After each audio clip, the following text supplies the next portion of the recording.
Tutoring TV. এক ছিল রাজা হিমু।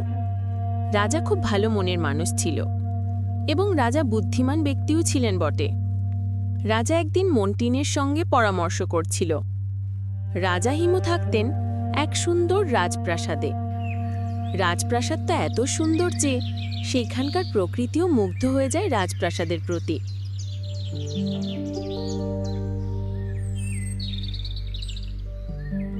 কিন্তু তার রাজ্যের এক ছোট্ট গ্রাম ছিল।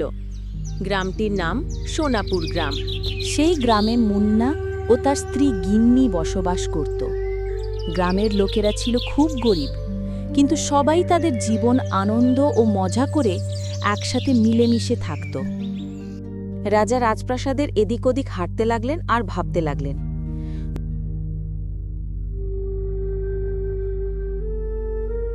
দ্রুততরে রাজার মাথায় একটা বুদ্ধি চলে এলো এবং তিনি এই সিদ্ধান্ত নিলেন যে সেনাপতি সেখানে আসলেন। কি হয়েছে মহারাজ? আপনি এত কি ভাবছেন? আপনাকে এত চিন্তিত দেখাচ্ছে কেন? আজ আমি একটা ঘোষণা দিচ্ছি, যে ব্যক্তি আমাকে সবচেয়ে ভালো উপহার দেবে আমি তাকে পুরস্কার করব। এই কথা শুনে মন্ত্রী সেখান থেকে চলে গেল।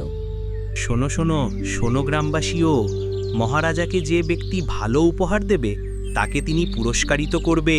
শোনো শোনো শোনো গ্রামবাসীও, মহারাজাকে যে ব্যক্তি ভালো উপহার দেবে তাকে তিনি পুরস্কারিত করবে। শোনো শোনো শোনো গ্রামবাসীও, মহারাজাকে যে ব্যক্তি ভালো উপহার দেবে তাকে তিনি পুরস্কারিত করবে। শোনো শোনো শোনো গ্রামবাসীও, মহারাজাকে যে ব্যক্তি ভালো উপহার দেবে তাকে তিনি পুরস্কারিত করবে। শোনো শোনো শোনো গ্রামবাসীও। কিছুক্ষণের মধ্যেও এই কথা পুরো গ্রামে ছড়িয়ে পড়ল। মুন্না আর রামু কাকা দুজনই এই নিয়ে কথা বলছিল। এরপর কিছুক্ষণের মধ্যে সেখানে রহিম চলে এলো। মুন্না বলতে লাগলো, রাজা কি ঘোষণা দিয়েছে শুনেছ রামু কাকা?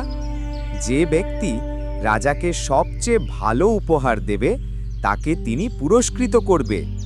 রামু কাকা বলল, হ্যাঁ হ্যাঁ শুনেছি, তাই আজ অনেক চিন্তায় আছি। দেখা যাক কালকে কি হয়। এই হচ্ছে মুন্নার স্ত্রী, এর নাম গিন্নি। এরপর মুন্না রামু কাকাদের সঙ্গে গল্প করে বাড়ি চলে এলো। ওগো গিনি, তুমি কি করছো? এই তো গাছটাকে একটু ভালো করে দিচ্ছি। তুমি কবে এলে? এদিকে সন্ধে হতে লাগলো।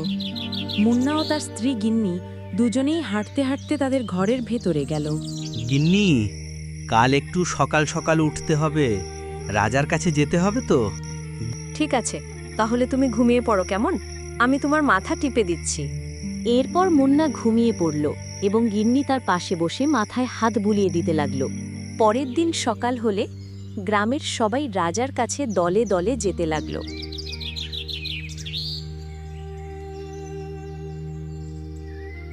সবাই রাজার কাছে সোনা রূপা নিয়ে যায়।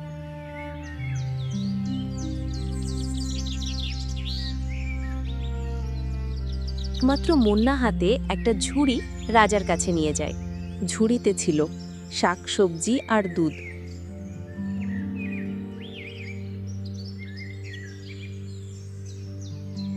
সবাই রাজার কাছে উপস্থিত হলেও মুন্না তার হাতে ঝুড়ি নিয়ে রাজার কাছে গেল এবং বলল, মহারাজা, আমি গরিব। আমি জঙ্গলে কাঠ কেটে এনে বিক্রি করে সংসার চালাই। সেই মতো সোনাদানা আমার কাছে নেই। এই ঝুড়িতে আমি আমাদের গ্রামের তাজা শাকসবজি, দুধ আর ভালোবাসা এনেছি। রাজা হিমু তার কথা শুনে মুগ্ধ হয়ে গেল এবং বলল, তুমি সোনা আনোনি, কিন্তু তুমি ভালোবাসায় এনেছো। এই উপহার তো সবচেয়ে বেশি দামি। তোমার উপহারে আমার মন ভরে গেছে। আমি তোমাদের গ্রামে স্কুল আর হাসপাতাল বানিয়ে দেব। রাজা গ্রামে লোক পাঠিয়ে তদন্ত করান এবং পরের সপ্তাহেই ঘোষণা দেন, সোনাপুর গ্রামে আধুনিক স্কুল ও হাসপাতাল তৈরি হবে। এই গ্রামের প্রতিটি শিশু শিক্ষার আলো পাবে, আর কোনো অসুস্থ মানুষ চিকিৎসার অভাবে কষ্ট পাবে না। স্কুল তৈরি হলো রঙিন দেয়াল দিয়ে, হাসপাতাল পেল অভিজ্ঞ ডাক্তার ও ওষুধ, আর সবচেয়ে বড় কথা, স্কুলের নাম রাখা হলো মুন্না স্মৃতি বিদ্যানিকেতন। মুন্না এক গরিব কাঠুর এসে জঙ্গলে কাঠ সংগ্রহ করে কোনো রকম সংসার চালায়, কিন্তু তার স্বপ্ন আর সাহস পুরো গ্রামের ভাগ্য বদলে দিল। সবাই তাকে আদরের চোখে দেখে আর বলে, একটা ছোট্ট মন যদি সত্যি কিছু চায় তবে সে পুরো পৃথিবীর বদল আনতে পারে। কি বন্ধুরা, এই রকম মজার মজার গল্প দেখতে চাও তো আমাদের টিউটনিং টিভি চ্যানেলটিকে সাবস্ক্রাইব করুন।